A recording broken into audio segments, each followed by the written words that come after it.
ginagisa kanina at magsigang po tayo ng chicken. Ito po, lagyan natin ng gabi. Yung kulay puti na gabi guys, para mabilis po lumambot. Takpan muna natin.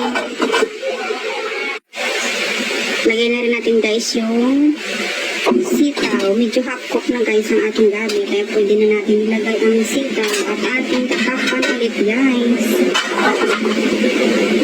Yan guys, malambot na rin ang ating sitaw. Lagay na po natin ang ating sili.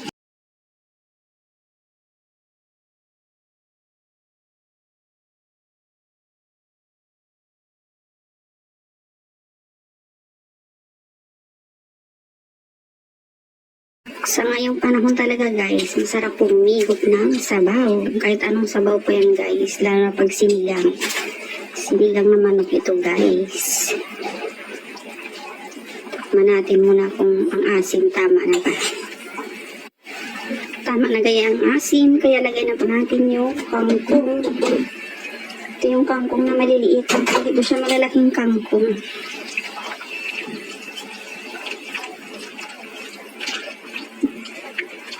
Bali, nilagay ko gabi, sitaw at dahon ng kangkong.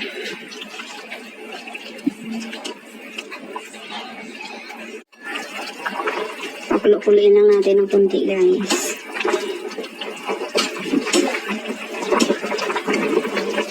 Yan, luto na po guys. Thanks for watching.